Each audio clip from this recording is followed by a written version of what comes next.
E em época de pandemia, onde todo mundo faz live, eu quase não estou conseguindo fazer vídeos. É uma coisa que nos acometeu de uma forma tão estranha que por uns dias eu me senti um pouco acuada, ansiosa, angustiada, mas trabalhando firme no propósito de não parar. E daí eu fiquei assim, gente, eu não quero ficar falando sobre essa coisa, não é isso não é comigo. Eu sou muito positiva, eu sou muito pra cima, mas vi um vídeo hilário de uma pessoa que brigou com o marido e jogou todas as roupas de cima do prédio e o cara ficou lá catando as roupas lá embaixo, não sei se vocês tiveram oportunidade de ver. E aí joguei, coloquei no Google pandemia, casamento e descobri que na China os números de divórcio tiveram um pico máximo porque as pessoas não conseguiram ficar em isolamento social junto com seus parceiros. E eu, Gisele, tenho quase 20 anos de relacionamento. É uma escola, é uma faculdade, é uma vida. Sei que eu tenho muita coisa para aprender. E sei que hoje eu não sou Gisele que casou há muito tempo atrás. Mas é isso que eu queria falar com vocês. Sobre casamento, relacionamento, união estável. Se você está junto com alguém, para e me escuta. Porque talvez eu possa somar na sua vida. Talvez não. Tenho certeza que eu vou somar na sua vida. Por que nós partimos do princípio do casamento com o famoso final feliz? O final feliz dos filmes da Disney, o final feliz do Felizes para Sempre. Por quê? Quando você vê uma cena dessa num filme, perceba que o ambiente é montado, a música é montada, as pessoas estão com a roupa certa, o vento certo, o ambiente correto, tudo é criado para ter o Felizes para Sempre. Você está achando que você vai ter um relacionamento com uma pessoa que tem uma história de vida completamente diferente da sua, com uma visão de mundo diferente da sua, com histórias opostas que se juntaram ali na frente, sem preparar, sem dar trabalho, sem ter que criar esse cenário? Você está muito enganado. Casamento é relacionamento, e eu costumo dizer que é relacionamento. Você vai ali afinar as arestas para que as coisas dão certo. E amar é uma decisão.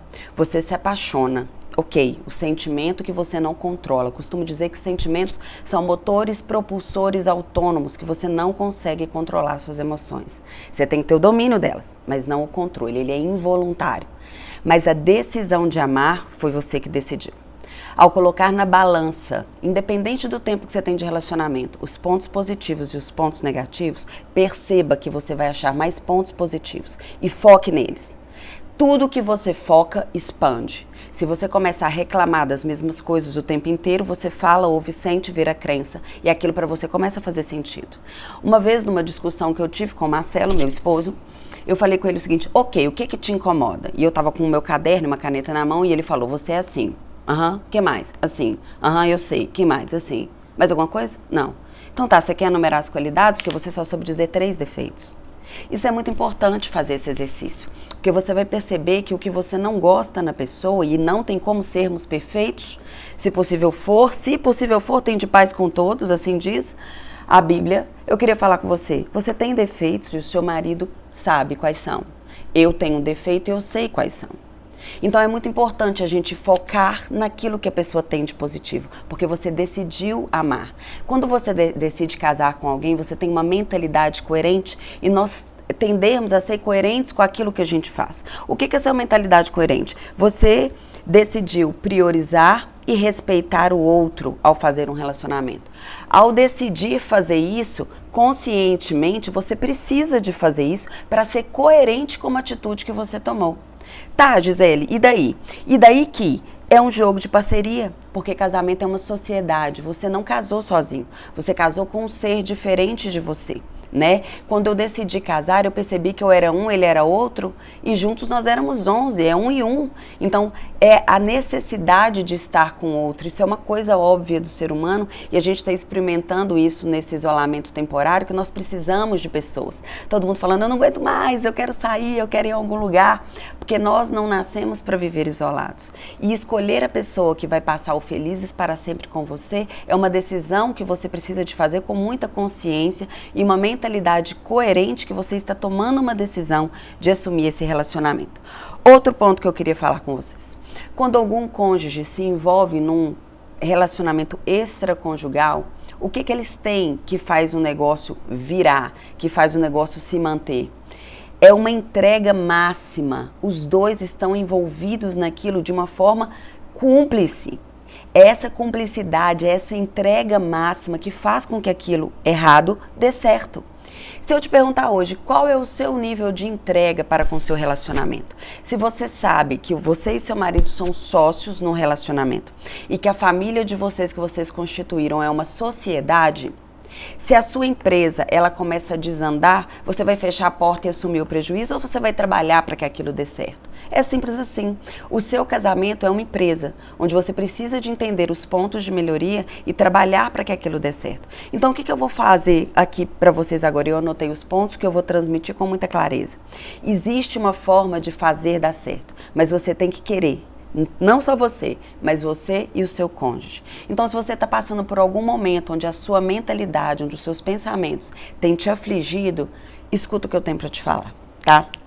Qual o seu nível de entrega? Me responde aí. O que eu quero falar com você? A linha que cada um pensa a respeito das coisas. Por exemplo, se você vira o seu cônjuge parado numa esquina conversando com uma amiga de faculdade ou das antigas, você vai ficar com raiva ou você vai achar que está tudo bem? A linha, conversa, diálogo, o que é fidelidade para você? O que é cumplicidade para você? Pode não ser a mesma coisa que ele tem de visão. O que é respeito para você? Pode não ser a mesma visão que o seu cônjuge tem. O que é carinho para você? Carinho para você é estar junto, é o toque, é o beijo?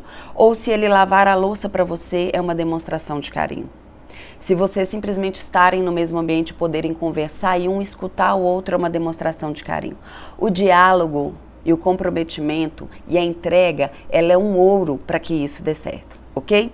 Então vamos lá. Formas para fazer dar certo. Primeira coisa, negociação. Casamento são cláusulas que têm que ser renovadas a cada briga. Você hoje não é a pessoa que você casou com o seu cônjuge um tempo atrás, porque nós vamos mudando. Hoje eu não sou a mesma pessoa que eu era ontem. Então, primeira coisa que eu quero que você entregue, negocia, tá? Ah, nós estamos brigando, papá, peraí. O que você não gostou? Ótimo, estou alterando essa cláusula aqui agora para que isso não aconteça mais dessa forma. Pronto, foca na solução, senão vocês vão ficar o tempo inteiro procurando um culpado por aquilo e não vai achar uma solução.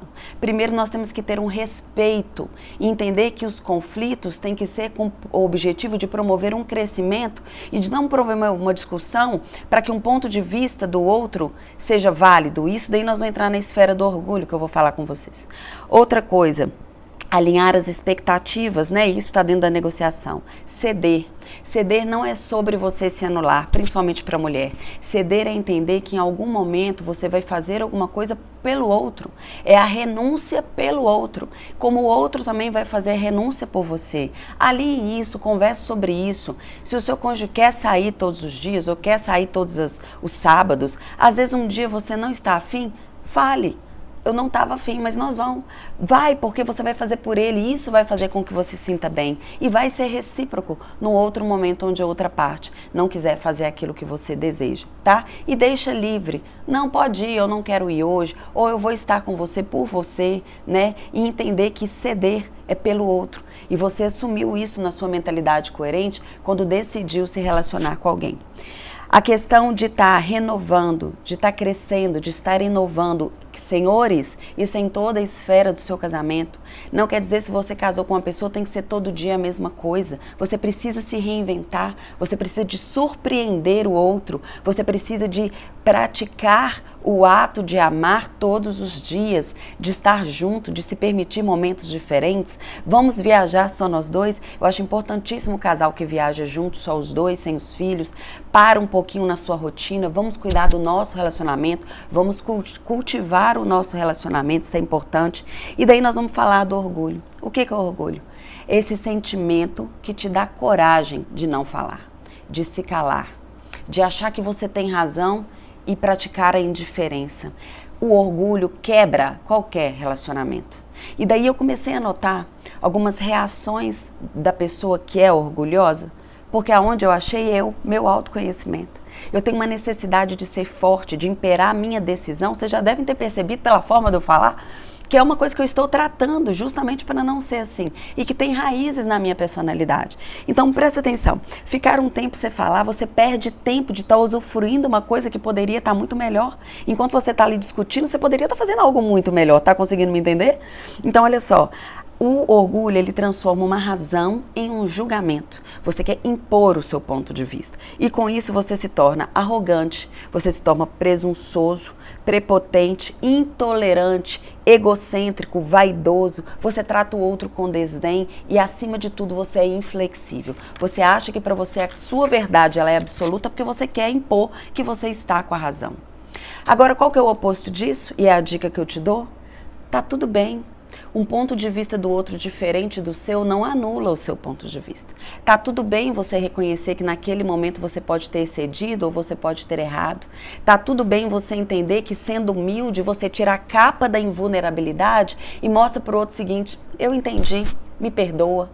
Isso é humildade, é reconhecer e aprender com o erro. E isso vai para todas as esferas da sua vida, profissional, sentimental, familiar, o seu relacionamento com o seu cônjuge, com sua pessoa que você convive, porque senão não vai dar certo. E decidir amar e decidir dar certo depende de você, depende dos dois estarem juntos. O diálogo e o tempo é o ouro para que isso dê certo. Mas você tem que tomar, como você tomou a decisão de amar todos os dias, você tem que tomar uma decisão de fazer dar certo, porque não é sobre mais só você e ele. Às vezes tem filhos ali envolvidos, tá certo? Então toma cuidado com isso, são as dicas que eu deixo para você: ser mais humilde, não ser orgulhoso, negociar, refazer essas cláusulas, porque o tolo sempre responde e reage. O sábio escuta e age. Quem é você? Vamos viver bem, vamos nos amar e vamos resolver os nossos problemas dentro de casa através de um diálogo aberto. Essa é a dica que eu deixo para você sobre relacionamento. Espero ter contribuído. Um beijo, a gente se vê em breve.